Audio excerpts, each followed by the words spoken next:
ഈ മുതുക്കു പ്രാണി ഇനി തമിഴന്റെ പെടലിക്ക്. UDF സർക്കാർ അധികാരത്തിൽ ഏറ്റതോടുകൂടി കേരളത്തിന്റെ ഡൽഹിയിലെ പ്രത്യേക പ്രതിനിധിയായിരുന്ന KV തോമസ് രാജിവെച്ചിരിക്കുകയാണ്. ഇപ്പോൾ അദ്ദേഹം പറയുന്നത് താൻ ഇതേ സ്ഥാനത്ത് തമിഴ്നാടിന് വേണ്ടി തുടരാനുള്ള സാധ്യതയാണ് അദ്ദേഹം പറയുന്നത്. അദ്ദേഹത്തെ നിർബന്ധിച്ചുകൊണ്ടിരിക്കുകയാണ് വിജയിയുടെ ആൾക്കാർ. വിജയുമായി ബന്ധപ്പെട്ട ചില ബിസിനസ്സുകാരും അടുപ്പക്കാരും തന്നെ നിർബന്ധിക്കുന്നു. തമിഴ്നാടിൻ്റെ പ്രത്യേക പ്രതിനിധിയായി ഡൽഹിയിൽ തുടരണമെന്നാണ് TVK ആവശ്യപ്പെടുന്നതെന്നാണ് KV തോമസിന്റെ അവകാശവാദം. തമിഴ്നാട്ടിൽ നിന്ന് മാത്രമല്ല അദ്ദേഹത്തിന് ഇത്തരം നിർബന്ധമുള്ളത്. അദ്ദേഹം പറയുന്നത് എന്നെ ജമ്മു കാശ്മീർ വിളിക്കുന്നു, പഞ്ചാബ് വിളിക്കുന്നു, ഹിമാചൽ പ്രദേശ് വിളിക്കുന്നു. ഈ ഡൽഹിയിലെ പ്രത്യേക പ്രതിനിധിയായി ഞങ്ങൾക്ക് വേണ്ടി അങ്ങ് തുടർന്നേ പറ്റുകയുള്ളൂ എന്ന് പറഞ്ഞുകൊണ്ട് ഇത്രയും സംസ്ഥാനങ്ങളിൽ നിന്നും തൻ്റെ മേൽ വലിയ തരത്തിലുള്ള സമ്മർദ്ദമുണ്ട് എന്നാണ് KV തോമസ് പറഞ്ഞു വെക്കുന്നത്. എന്തിനാണ് KV തോമസ് ഈ 80-ാം വയസ്സിലും ഇത്രയും അധികാരത്തോടുള്ള ആർത്തി? താങ്കൾക്ക് കോൺഗ്രസ് എല്ലാം തന്നതല്ലേ?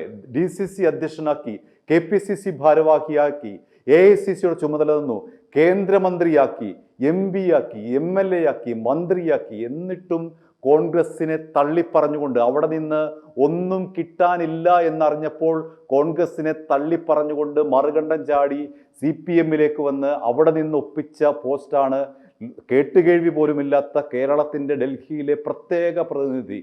ഒരു മാസം ഇയാൾക്ക് ഓണറേറിയം, ശമ്പളമല്ല ഓണറേറിയം എന്ന നിലയിൽ കിട്ടുന്നത് 1 ലക്ഷം രൂപയാണ്. ശമ്പളമായാലും ഓണറേറിയമായാലും പൈസ തന്നെയാണ്. 1 ലക്ഷം രൂപ ഇയാൾക്ക് കിട്ടുന്നു. 2024 വരെ ഇയാൾക്ക് നമ്മുടെ കേരളത്തിന്റെ പൊതുഖജനാവിൽ നിന്നും 57,41,000 രൂപ നൽകിയതായി മുഖ്യമന്ത്രി പിണറായി വിജയൻ നിയമസഭയെ അറിയിച്ചിട്ടുണ്ട്. ഇയാൾക്ക് ഡൽഹിയിൽ താമസ സൗകര്യം ഫ്രീ ആണ്, 3 സ്റ്റാഫ് ഉണ്ട്, 1 ഡ്രൈവറുണ്ട്. അങ്ങനെ രാജകീയ സുഖത്തിൽ ഇയാൾ വാഴുകയാണ്. എന്താണ് ജോലി എന്ന് ചോദിച്ചാൽ കേരളത്തിലെ മന്ത്രിമാരെയും കേന്ദ്രത്തിലെ മന്ത്രിമാരുടെയും തമ്മിൽ ബന്ധിപ്പിക്കുക എന്നുള്ള വിചിത്രമായ ജോലിയാണ് KV തോമസിനുള്ളത്. ഇയാൾക്ക് കോൺഗ്രസ് നൽകാനുള്ള എല്ലാം നൽകിക്കഴിഞ്ഞു. 2019 മുതൽ 2014 വരെ കേന്ദ്ര ഭക്ഷ്യമന്ത്രിയായിരുന്നു. 2001 മുതൽ 2004 വരെ ആന്റണി മന്ത്രിസഭയിൽ മന്ത്രിയായിരുന്നു. KPCC ഭാരവാഹിയായിരുന്നു, DCC ഭാരവാഹിയായിരുന്നു, AICC ഭാരവാഹിയായിരുന്നു.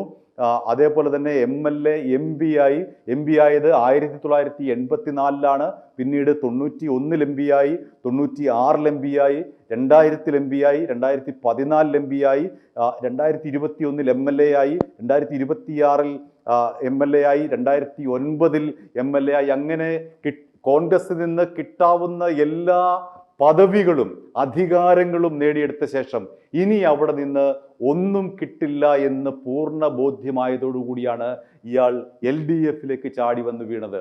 അങ്ങനെയാണ് ഈ ഖജനാവ് കട്ടുമുടിക്കുന്ന ഒരു പോസ്റ്റ് പിണറായി വിജയൻ ഇയാൾക്ക് നൽകിയത്. അങ്ങനെ പിണറായി വിജയനും ഇയാളും ഒരമ്മ പെറ്റ ഇരട്ട കുട്ടികളെ പോലെയാണ് പെരുമാറിയിരുന്നത്.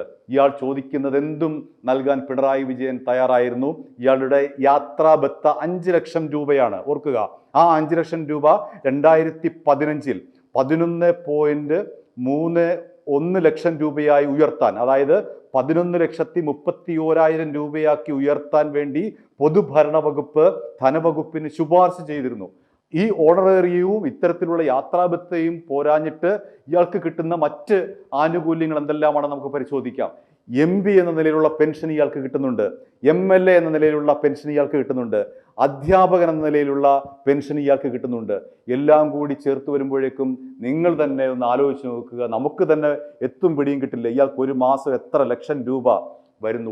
എന്താണ് പണി എന്ന് ചോദിച്ചു കഴിഞ്ഞാൽ അയാൾക്കും അറിയില്ല, നിയമിച്ച മുഖ്യമന്ത്രിക്കും അറിയില്ല, കേന്ദ്ര സർക്കാരിനും അറിയില്ല.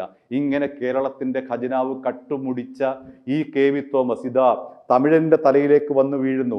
ഇയാൾ പറയുന്നത് ശരിയാണെങ്കിൽ, ഇയാൾ പറയുന്നത് യാഥാർത്ഥ്യമാകുന്നുവെങ്കിൽ തമിഴിൻ്റെ ഖജനാവ് കട്ടുമുടിക്കാനുള്ള അടുത്ത പരിപാടി നോക്കുകയാണ്. ഇനി അവിടെയും രക്ഷയില്ല എങ്കിൽ അടുത്ത വേറൊരു പാലം കൂടി ഇയാൾ ഇട്ടിട്ടുണ്ട്. ഇയാൾ BJPയിലേക്ക് പോകാനുള്ള ഒരു ശ്രമം നടക്കുന്നുണ്ട്. അതിൻ്റെ ഭാഗമായി BJPയുടെ സംഘടനാ ചുമതലയുള്ള BL സന്തോഷുമായി, അദ്ദേഹം BJPയുടെ ദേശീയ ജനറൽ സെക്രട്ടറിയാണ്, BL സന്തോഷുമായി KV തോമസ് ചർച്ച നടത്തിയിട്ടുണ്ട്. തമിഴിൻ്റെ എടുക്കൽ പറ്റിയില്ലെങ്കിൽ ജമ്മു കാശ്മീർ എടുക്കൽ പറ്റിയില്ല, ഇയാളെല്ലാം പറയുന്നതാണ്. നമ്മൾക്കറിയില്ല, ഇയാൾ പറയുന്ന അവകാശവാദമാണ്.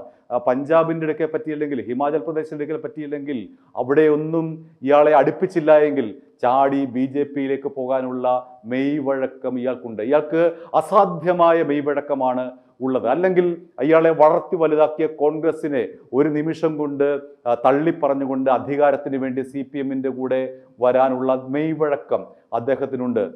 അതേ മെയ്വഴക്കം തന്നെയാണ് ഇപ്പോൾ പ്രകടിപ്പിക്കുന്നത്. വേണ്ടി വന്നാൽ ഒരുപക്ഷെ ഇവിടെ എങ്ങും സ്ഥാനമില്ല എങ്കിൽ BJP-യുടെ പെടലിക്ക് വീഴാം എന്ന നിലയിലാണ് സന്തോഷുമായി ചർച്ച നടത്തിയത്. ഏതായാലും എന്തിനാണ് KV തോമസ്, താങ്കൾക്ക് 80 വയസ്സായി, ഇനിയെങ്കിലും ഈ അധികാരത്തോടുള്ള ആക്രാന്തം ഒന്ന് അവസാനിപ്പിക്കൂ, ഒന്ന് സ്വസ്ഥനായിരിക്കൂ. ജനങ്ങളുടെ നികുതിപ്പണമാണ് താങ്കൾ ഇത്തരത്തിൽ കട്ടുമുടിക്കുന്നത്. എന്ത് ആവശ്യത്തിനു വേണ്ടി? താങ്കൾ എന്ത് സംഭാവനയാണ് നൽകുന്നത്? താങ്കൾ തന്നെ പറയൂ, താങ്കൾ എന്ത് സംഭാവനയാണ് ചെയ്യുന്നത്? ഒരുപക്ഷെ ഇവിടുന്ന് വരുന്ന മന്ത്രിമാരെ കേന്ദ്രമന്ത്രിമാരുമായി ഒന്ന് പരിചയപ്പെടുത്തുന്ന ഒരു ഇടനിലക്കാരൻ എന്നതിലപ്പുറത്തേക്ക് ഈ സമൂഹത്തിന് വേണ്ടി താങ്കൾ എന്ത് സംഭാവനയാണ് ചെയ്തുകൊണ്ടിരിക്കുന്നത് എന്ന് അങ്ങ് തന്നെ ഒന്ന് വ്യക്തമാക്കൂ. എന്തായാലും സ്ഥാനമൊഴിഞ്ഞല്ലോ. അങ്ങയുടെ കാലാവധിക്കകം അങ്ങയുടെ സംഭാവന കൊണ്ട് കേരളത്തിലെ ഏതെങ്കിലും ഒരു പൗരന് എന്തെങ്കിലും പ്രയോജനം ഉണ്ടായിട്ടുണ്ടോ? കേരളത്തിലെ പൗരന്മാർക്ക് എന്തു പ്രയോജനമാണ് അങ്ങ് നൽകിയത് എന്ന് പറയാൻ, സ്ഥാപിക്കാൻ, തെളിയിക്കാൻ അങ്ങ് ബാധ്യസ്ഥനാണ്. അത് പറഞ്ഞിട്ട് പോരെ ഇത്തരത്തിലുള്ള ചാട്ടം എന്നാണ് കേരളത്തിലെ പൊതുസമൂഹം ചോദിക്കുന്നത്. i2i News, an eye for truth. i2i News subscribe ചെയ്തിട്ടില്ലാത്തവർ ഇപ്പോൾ തന്നെ സബ്സ്ക്രൈബ് ചെയ്യുക. നോട്ടിഫിക്കേഷൻ ലഭിക്കുവാൻ ബെൽ ബട്ടണും അമർത്തുക.